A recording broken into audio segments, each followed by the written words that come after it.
কোরআন পাকে বলছেন, তোমরা ডাকো তোমার রবের দিকে, প্রভুর দিকে, উদু ডাকো রব্বিকা, তোমার প্রতিপালকের দিকে, কি হিকমতের সাথে। হিকমত, হিকমত কিন্তু খুব ইম্পর্টেন্ট ওয়ার্ড, খুব গুরুত্বপূর্ণ শব্দ। উলামায়ে কেরাম এখানে আমাদের মওজুদ আছেন, জানেন এই হিকমতের ব্যাখ্যা করতে গেলে তাফসীরের পর তাফসীর আর বিভিন্ন হাদিসে এত ব্যাখ্যা আছে যে বলা যাবে না। আমার ভাই আবু সিদ্দিক বলেছেন যে আপনি ইনফরমেশন দেবেন না। We are practicing at Calcutta High Court and Supreme Court of India, and we are arguing the matter before Supreme Court of India with information. কিন্তু ওই ইনফরমেশন ওই জাজদের বোঝা সহজ, কিন্তু আপনাদের বোঝা একটু কঠিন, ঠিক কি না? আপনাকে যদি আপনি 1 ক্লাসে পড়ছেন, 10 ক্লাসের অঙ্ক, 12 ক্লাসের অঙ্ক বোঝায়, বুঝতে পারবেন? পারবেন না। তাহলে ইনফরমেশন দিয়ে আমার লাভ নেই, কিন্তু আমি আপনাদেরকে সহজ ভাষায় কিছু দিক বলে দেব, যাতে আপনি আপনার অন্যকে বলতে পারেন যে কেন আমরা বিরোধিতা করছি এই কালো আইনের। তাই তো আমরা এখানে একত্রিত হয়েছি, কারণটা হচ্ছে বুঝতে পেরেছি যে সংবিধান খতরে মে হ্যায়, সংবিধান খতরে মে হ্যায়। কিন্তু একটা জিনিস বুঝুন, জিও পলিটিক্স খুব কঠিন জিনিস, মানে বিশ্ব রাজনীতি, এবং তার সাথে সাথে দেশের রাজনীতি খুব কঠিন। আমি নিজে রাজনীতিবিদ, রাজনীতি করি। কংগ্রেসের আমি পশ্চিমবঙ্গের দায়িত্বে আছি, জেনারেল সেক্রেটারি, অর্গানাইজেশন মাইনরিটি ডিপার্টমেন্টের, এবং মুখপাত্র, অর্থাৎ টিভিতেও বক্তব্য রাখি কংগ্রেসের হয়ে। তো রাজনীতি করি, রাজনীতি জানি, সেই জন্য বলছি, একটু ভাই ধরবেন, যে হিকমত নিয়ে কাজ করতে হবে। আল্লাহ কোরআনে বলে দিয়েছেন আপনারা হিকমত নিয়ে কাজ করবেন। একটা কথা বলুন তো, এই আইনের বিরোধিতা হয়েছে কারণ সংবিধানের বিরোধী এবং মুসলমানদেরকে সংবিধান যে অধিকার দিয়েছে তার বিরোধী, ঠিক না? তো শায়ের বলেছেন, উর্দু শায়ের, উসুলোं पर अगर आँच आए टकराना जरूरी है। উসুল মানে কোনো নিয়মাবলীর উপর যদি হামলা হয় তো টকরাইতে হইবে, নাকি? আমি খুব বললাম, উসুलों पर अगर आँच आए तो टकराना जरूरी है, तू जिंदा है तो जिंदा नजर आना जरूरी है। প্রিয় ভাই বোন, তুমি জীবিত আছো তো জীবিত দেখাও জরুরি। একটা কথা আছে যে জাস্টিস, জাস্টিস মানে নেই বিচার। নেই বিচার হলেই হবে না, নেই বিচার হলেই হবে না, নেই বিচারটা দেখা যাচ্ছে কিনা তাও দেখতে হবে। সুপ্রিম কোর্টের এই রায় আছে যে নেই বিচারটা শুধু হলে হবে না, নেই বিচার যেন দেখা যায়, সেটাও কিন্তু মেহসুস হয়, ফিল হয় যে অন্যায় হলো না, ন্যায় হলো। আমি বলতে চাই, বাবরি মসজিদের যে রায়, ন্যায় হয়েছিল না অন্যায়? কি ফিল করেছিলেন? অন্যায়, ঠিক না? তাহলে আমরা বুঝতে পারছি, মোদি যতই এই আইনটার নাম রাখুক উমিদ, কি নাম রাখুক? উমিদ। উমিদ মানে জানেন? উমিদ তো উর্দু শব্দ, নাকি? উর্দু শব্দ। উমিদ মানে আশা। হাই হাই হাই হাই হাই, বিজেপি মুসলমানদের জন্য ভালো করবে শুনলে গাধাও হাসবে। কত সুন্দর উমিদ, আশা। मेरे भाइयों और बहनों, मोदी बोलছে, मेरे भाइयों और बहनों, हम आपके लिए है, मेरे पसमंदा मुसलमान, दलित मुसलमान, पसमंदा मुसलमान तुम्हारे लिए है, हमें कानून तुम्हारे खिलाफ नहीं लाए हैं। আমার কথা একটা সঠিক উদাহরণ দেন, আমি বুঝিয়ে তারপরে বলবো কি করতে হবে। এটা বলে দিই যে কি হচ্ছে, তারপরে বলবো কি করতে হবে। মন দিয়ে শ্রবণ করতে হবে, আবেগী ভাষণ রাখবো না, আবেগী ভাষণ রাখবো না। ও রাখতে পারে, আবেগী ভাষণ রাখলে এখন একদম রক্ত গরম হয়ে যাবে, কিন্তু ওটা রাখবো না। বলছে মোদি বলছে কি বলছে যে ভাই और बहनों इस एक कानून, মোদির মন্ত্রী কি বলছে জানেন? এই এই কানুন মুসলমানদের উন্নতির জন্য। এই কংগ্রেসের বাচ্চারা, এই রাহুল গান্ধী, এই গৌরব গগৈ, কেসি বেণুগোপাল, তোরা জানিস না, তোরা জানিস না আমরা মুসলমানদের ভালোর জন্য নিয়ে এসেছি, মুসলমানদের খারাপের জন্য নিয়ে আসেনি। কে বলছে বলুন তো? মোদিজির মন্ত্রী বলছে পার্লামেন্টে, ইউটিউবে সার্চ করে দেখে নেবেন। বলছে মুসলমানদের জন্য ভালোর জন্য নিয়ে এসেছি। তো কি ভালো? मोदी जी क्या अच्छा बात है? अच्छा बात ये है कि नाम कर दिया चेंज, नाम করে দিয়েছি চেঞ্জ, ওয়াকাবের নাম করে দিয়েছি ইউনিফাইড। ইউনিফাইড একটু আমি পড়ে শোনাচ্ছি আপনাদের, আপনারা বুঝতে সুবিধা হবে। হ্যাঁ, নামটা দেখলেই আপনারা মানে ওয়াকাবের নাম মানে ইউনিফাইড এক্সক্লুসিভ ডেভেলপমেন্ট, আপনার একটা পরে পুরো উমিদ ওটাকে করেছে inclusive unified Waqf management empowerment efficiency and development. U দিয়ে ইউনিফাইড মানে ইউ, আর এম ম্যানেজমেন্ট দিয়ে এম, ই দিয়ে ই, আর ডি দিয়ে ডি, আর double E efficiency E, Umeed, আশা, আশা কা কিরণ, আশা কা কিরণ। তো আমাদের একজন কংগ্রেসের এমপি আছে, নাম শুনেছেন? ইমরান প্রতাপ গড়ি, শায়ের ইসলাম, শায়ের ইসলাম বলছে, শায়ের কবি। তো উনি খুব ভালো ভালো ফিলিস্তিনের শায়েরি লিখেছেন উনি। উনি বলেছিলেন এ না উমিদ হে না উমিদ কা কিরণ, না উমিদ হে না উমিদ কা কিরণ। আপনি কি করতে চাইছেন? এই যে মুসলমানদেরকে যে অধিকারটা দিয়েছে ভারতীয় সংবিধান, যে মুসলমানদেরকে শুধু দেয়নি, সব ধর্মের লোককে দিয়েছে, যে প্রত্যেকটা ধর্মের লোক নিজের নিজের ধর্ম অনুসারে নিজের নিজের জিনিস কন্ট্রোল করবে, তাই না? আমি ছোট্ট উদাহরণ দিচ্ছি, যে মসজিদে পুরোহিত নামাজ পড়াবে না ইমাম সাহেব মৌলানা নামাজ পড়াবে? পুরোহিত তো পড়াবে না, ইমাম সাহেব পড়াবে। মন্দিরে ইমাম সাহেব পূজা করাবে না পুরোহিত করাবে? পুরোহিত করাবে। সেম, এটা common sense. Low is nothing but common sense. তো আমাদের এই বাপকে দান করেছে, বলুন তো, আমাদের বাপ দাদারা দান করেছে, আমার জমি আমি দান করেছি, ওইটা ব্যবহার হবে, ও আমি বলে দিলাম, লিখে দিলাম, এই জন্য ব্যবহার হবে, জলের জন্য হবে, ইসের জন্য হবে, মসজিদের জন্য হবে, জানাজার জন্য হবে। ওই ওয়াকিফ, ওয়াকিফ মানে যে দান করেছে, ওয়াকফ করেছে, তার অনুসারে ব্যবহার হবে, তাই না? তার যেটা বলে দিয়েছে সেটা হবে। আর ওয়াকফ শব্দটা মানে হচ্ছে থেমে যাওয়া, ওয়াকফ, স্টপ, হল্ড, মানে এই জমিটা আর বিক্রি করা যাবে না। ওয়াকফ হয়ে গেলে বিক্রি করা যাবে না, বিকজ এটার রিলেশন আল্লাহর সঙ্গে হলো, আল্লাহর সঙ্গে হলো। এটা ভারতীয় সংবিধান অনুসারে, ভারতীয় সংবিধান সবাইকে, হিন্দুদেরও একটা আইন আছে, হিন্দু এন্ডোমেন্ট অ্যাক্ট, ওখানেও বলা আছে হিন্দু ছাড়া অন্য কেউ ওই কমিটিতে থাকতে পারবে না। কিন্তু ভাই আরেকটা জিনিস মিথ্যা ছড়াচ্ছে, জানেন কি মিথ্যা? রে একদম বলবে रेलवे के बाद, मंत्री बोलছে पार्लियामेंट, रेलवे के बाद, रेलवे के बाद, डिफेंस के बाद, आर्मी के बाद सबसे ज्यादा लैंड वक्फ बोर्ड का है। কোথায় তথ্য পেলে রে ভাই? আসমান থেকে নিয়ে আসলে না জমিন থেকে খুদে নিয়ে আসলে?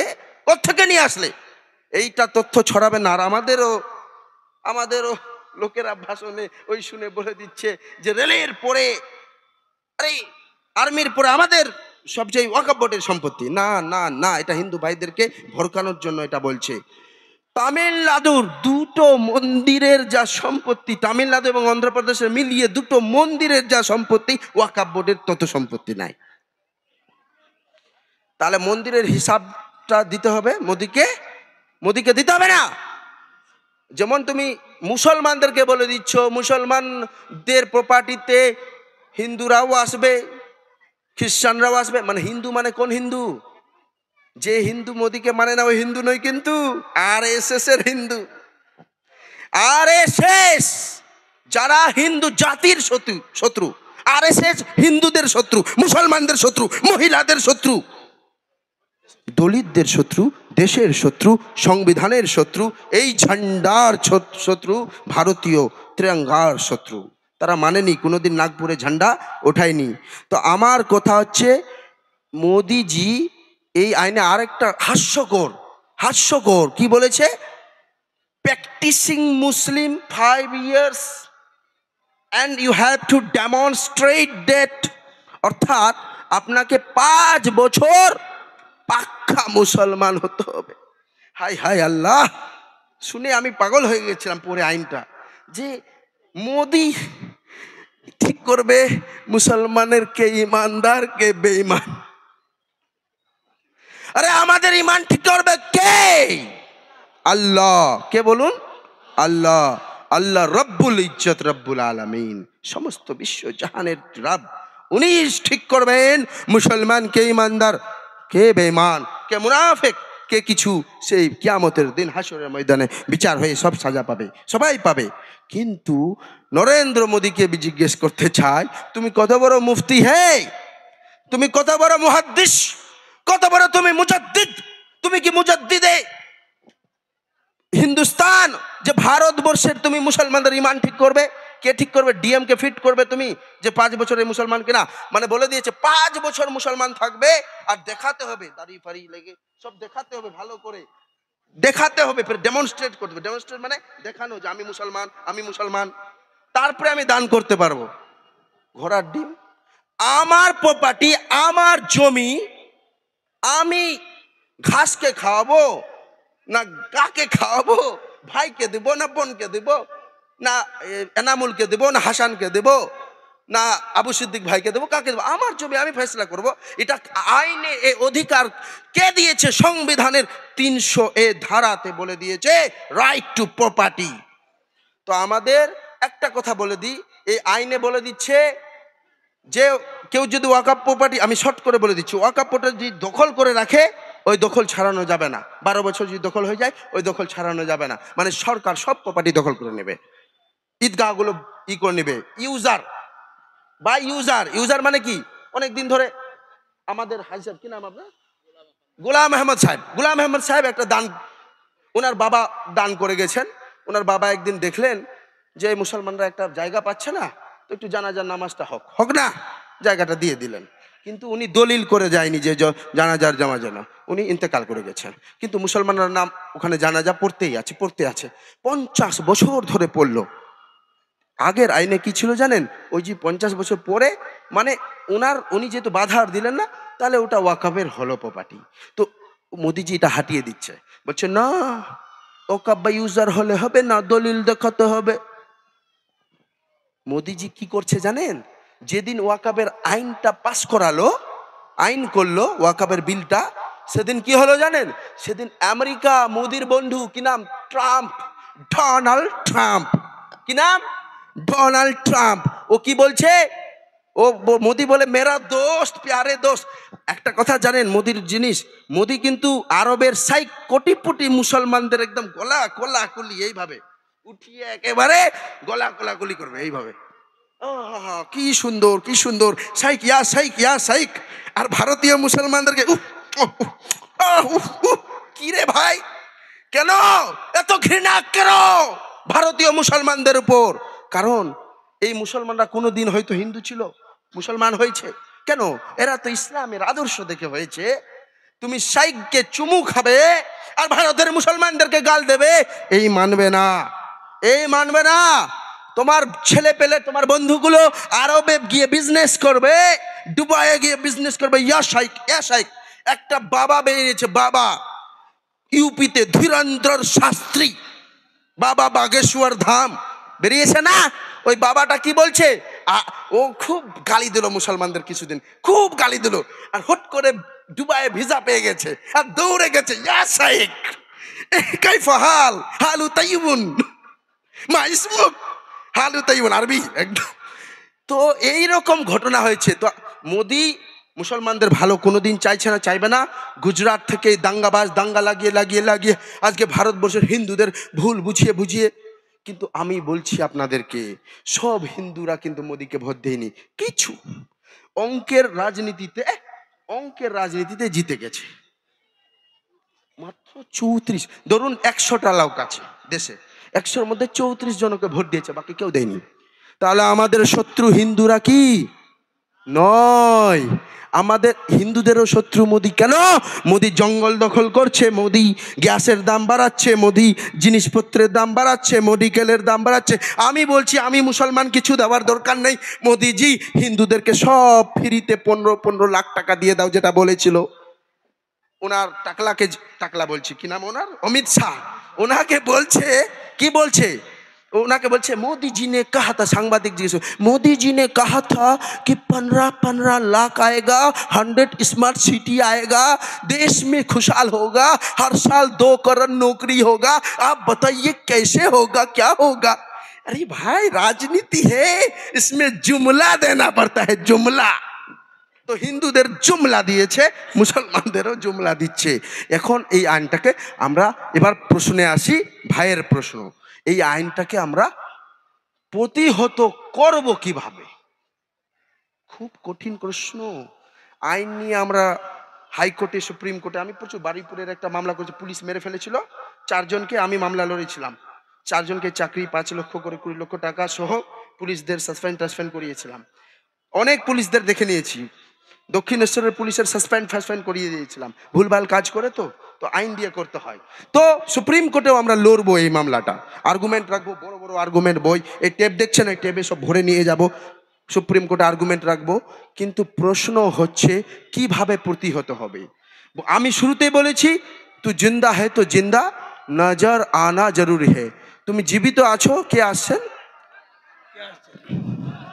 ও তুম জিন্দা হে তো জিন্দা নজর আনা জরুরি হে। হ্যাঁ, একটু শান্ত হন, আবেগপ্রবণ হবেন না। আস্তে আস্তে গেস্টরা আসছেন, আবেগপ্রবণ হবেন না, শান্তিতে রাখুন।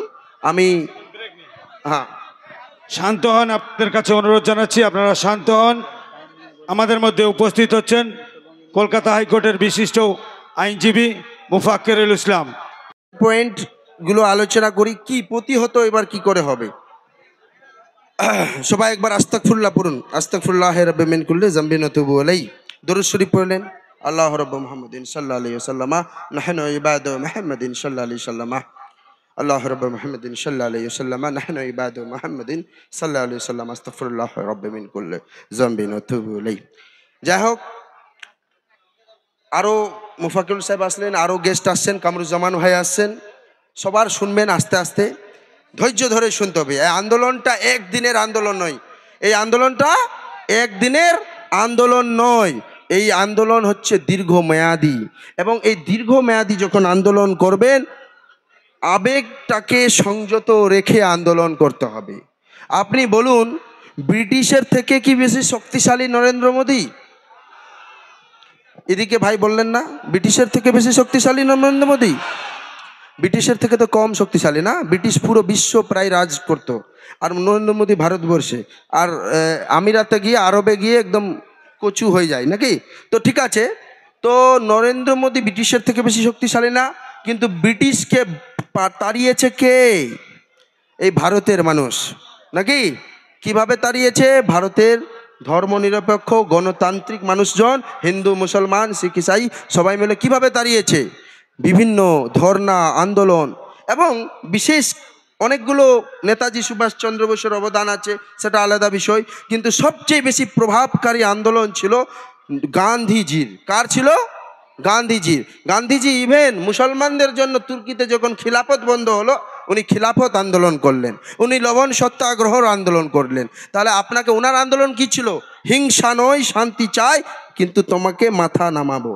অর্থাৎ আপনাদেরকে প্রথমেই আন্দোলনের প্রকৃতি, গতি ঠিক করতে হবে, যে আন্দোলন হিংসা করে হবে, অস্ত্র দিয়ে হবে, শস্ত্র দিয়ে হবে না। এই আন্দোলন হিংসা দিয়ে হবে না, অস্ত্র দিয়ে হবে না, শস্ত্র দিয়ে হবে না।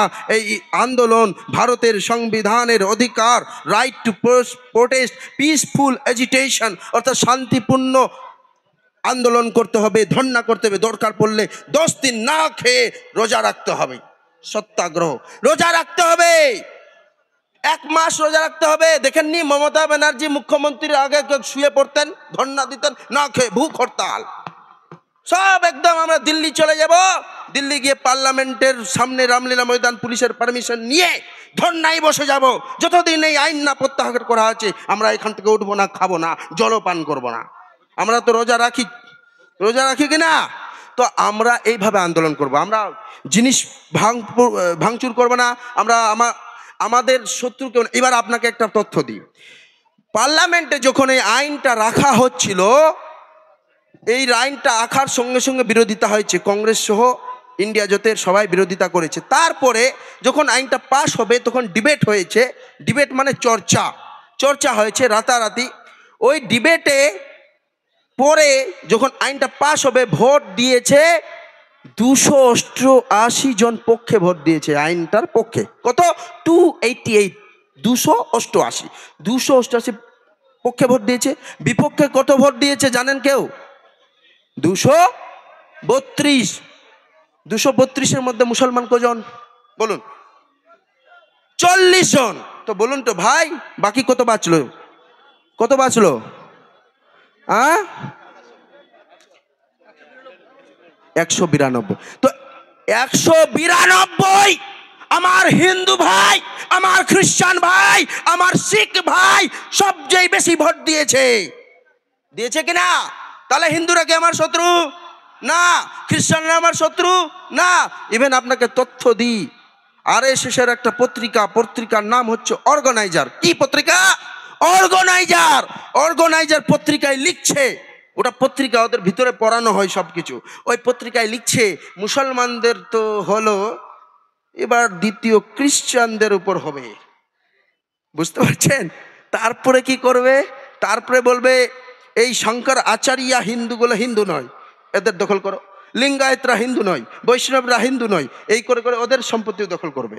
তাহলে মুসলমানদেরও করবে আগে, যেহেতু মুসলমানদের প্রতি বিশাল রাগ মোদিজির, কি যে জ্বলে আছে আমি জানি না, কি ভিতর আছে, কিন্তু তারপরে সবাইকে করবে। আর দেশটাকে তো কাবু করে দিচ্ছে, শেষ করে দিচ্ছে, ধ্বংস করে দিচ্ছে, অর্থনীতি শেষ। তো নরেন্দ্র মোদী সবার শত্রু, শুধু মুসলমানদের শত্রু নয়, সবার শত্রু। তো আমাদেরকে দুটো করতে হবে, একটা হচ্ছে আন্দোলন, মানে তুই জিন্দা হে তো জিন্দা নজর আনা জরুরি হে, জিন্দাটা দেখতে হবে যে জিন্দা আছে না। আগে তোমার অধিকার নিয়ে তুমি আন্দোলনে নামলে অন্যরা ভাইরা আসবে না, সবাইকে মিলে আন্দোলনে আসতে হবে, কিন্তু তোমাকেও আগে বের হতে হবে। দ্বিতীয়ত আমাদেরকে পার্লামেন্টে রাজনীতিতে বেশি করে আসতে হবে ভাই।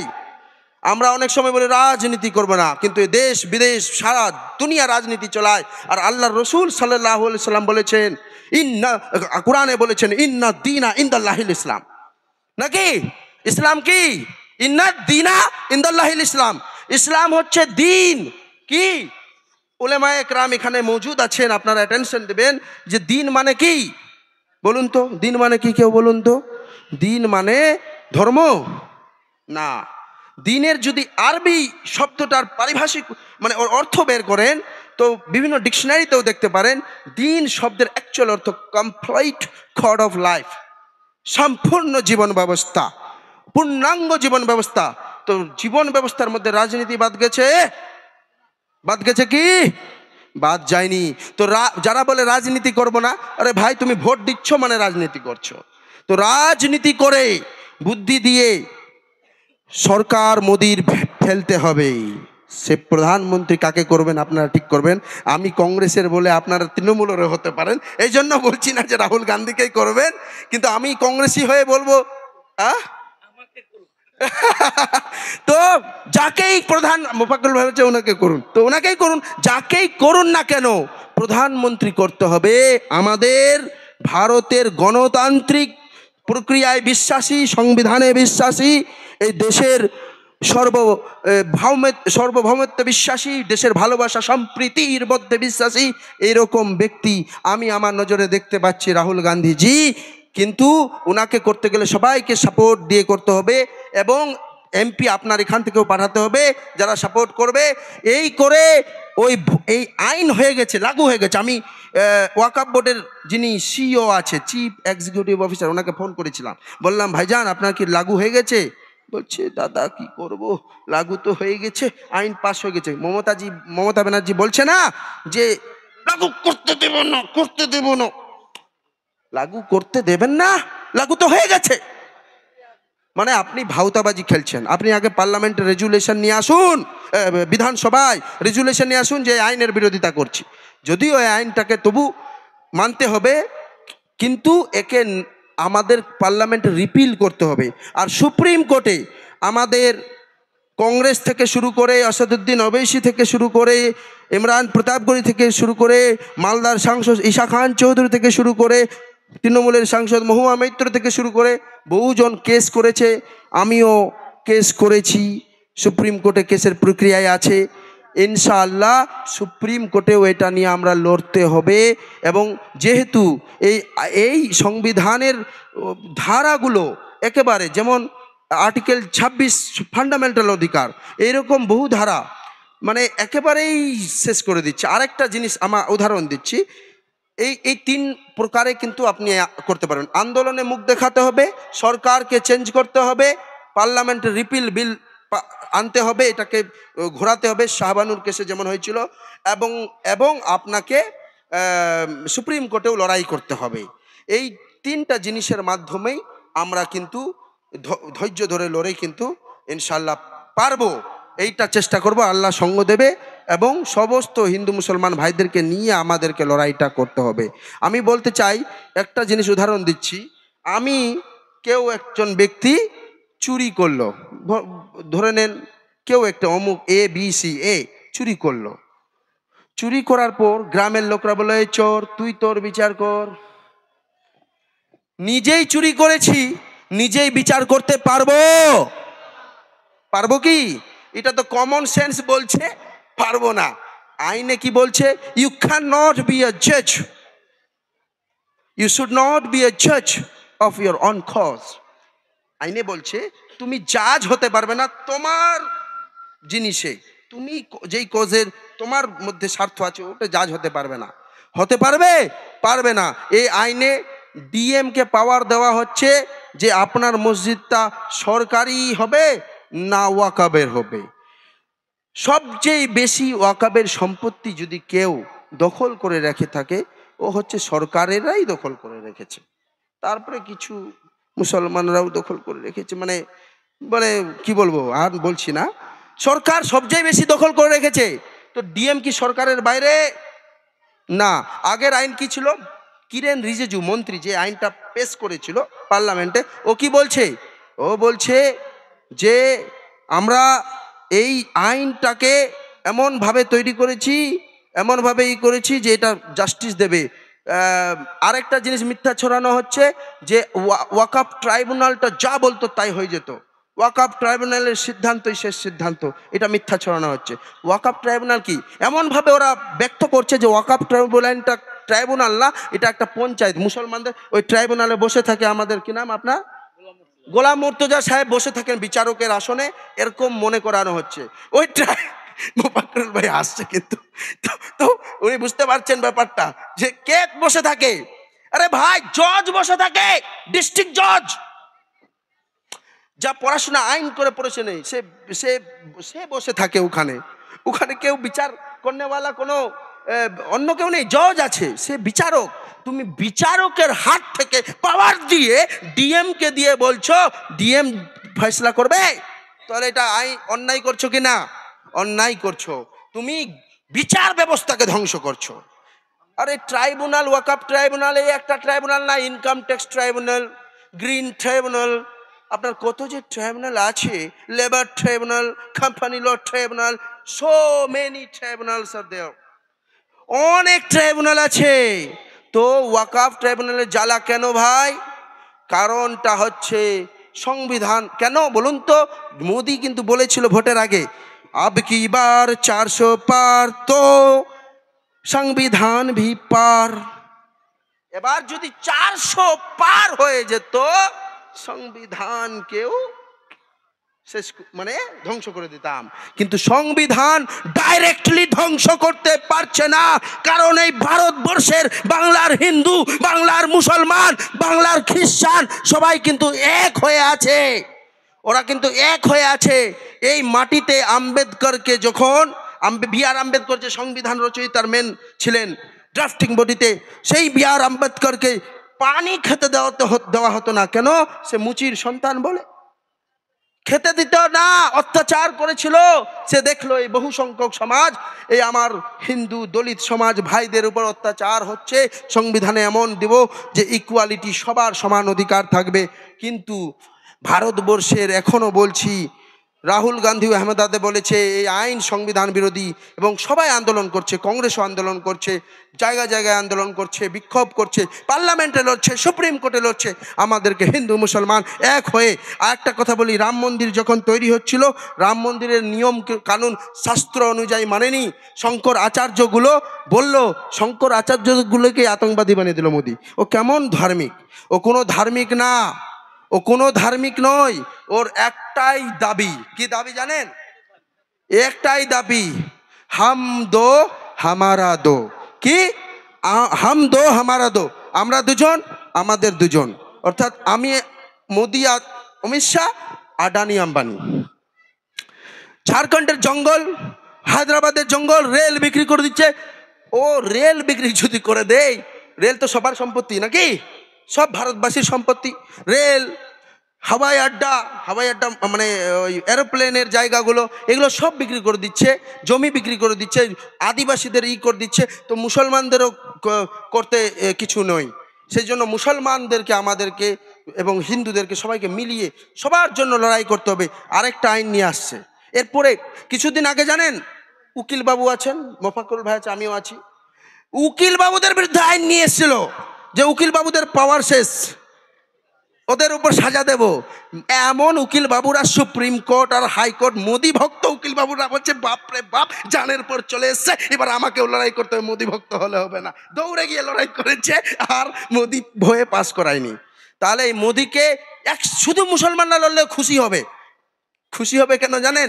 হ্যাঁ, এই মুসলমানদেরকে দেখবে আর হিন্দুরা ভয় পাবে, আর ভয়ে আমাকে সব ভোট দিবে। ওই জন্য মুসলমান, আমি দেখলাম এর আগের সভা, কোথায় হচ্ছিল সভাটা? মালঞ্চতে। দেখলাম খ্রিস্টান পাদ্রীরা বসে আছে, সব সুন্দর লাগলো। এরকম কোন মঠের পুরোহিতকে বসান, একসাথে দুই ভাই মিলে মঠের পুরোহিত, আমার সঙ্গে আমার অ্যাসিস্ট্যান্ট বিশ্বজিৎ প্রামাণিক পুরোহিত রয়, পুজো করে সে থাকে। তো এরকম সবাই মিলে যখন আপনি আন্দোলন করবেন মিলে, তখন মোদি কেন, মোদির আরএসএসও আপনাকে এই বিল, এই একটাকে প্রত্যাহার করতে বাধ্য হবে। আমি শেষ করি ভাই নাকি? না, ঠিক আছে। তো আমি এটাই বলতে চাইছি যে আমাদেরকে লড়াই করতে হবে একসাথে, ভালোবেসে, প্রেম দিয়ে, হিন্দু মুসলমান সবাইকে নিয়ে। এটা সংবিধান বাঁচাও, ভারত বাঁচাও। আমি বলবো সংবিধান বাঁচাও, আপনারা বলবেন ভারত বাঁচাও। সংবিধান বাঁচাও, সংবিধান বাঁচাও। আমি বলবো ভারত বাঁচাও, আপনারা বলবেন সংবিধান বাঁচাও। ভারত বাঁচাও, ভারত বাঁচাও, সংবিধান বাঁচান, ভারত বাঁচাও, সংবিধান বাঁচান। আমি বলবো হিন্দু মুসলিম ঐক্য, আপনারা বলবেন জিন্দাবাদ। হিন্দু মুসলিম ঐক্য জিন্দাবাদ। ও না, হিন্দু মুসলিম ঐক্য যেন ঐক্য থাকে, কি বলে ওটাকে? ভাই ভাই, হিন্দু মুসলিম ভাই ভাই, হ্যাঁ ঠিক, হিন্দু মুসলিম ভাই ভাই। জোরে বলুন, হিন্দু মুসলিম। ভাই ভাই। মোরা এক বৃন্তে দুটি কুসুম, হিন্দু মুসলমান। হিন্দু তাহার নহনমণি, মুসলিম তাহার প্রাণ। এ কবি, সাম্যের কবি কাজী নজরুল ইসলাম বলেছেন, হিন্দু মুসলমান ভাই ভাই আমরা আপস। আর একজন শায়ের বলেছেন যে হিন্দু মুসলিম শিখ ইসাই আপস মে হে ভাই ভাই। তো আমরা সবাই ভাই ভাই, আমরা ঐক্যের ডাক দেব একসাথে। আমি হিন্দু ভাইদের বলবো, প্রচুর ওরা লড়াই করতে চাইছে, তারা সবাই মিলে যেন আসে, একসাথে আমরা লড়াই করব, এই আন্দোলন করব, সুপ্রিম কোর্টে লড়বো, পার্লামেন্টে মোদিকে হারাবো, আগামী দিনে ভোটে হারাবো। হারিয়ে আমরা ভারতবর্ষকে আবার নতুনভাবে, ভারতবর্ষের সংবিধানকে আমরা বাঁচানোর কাজ করবো।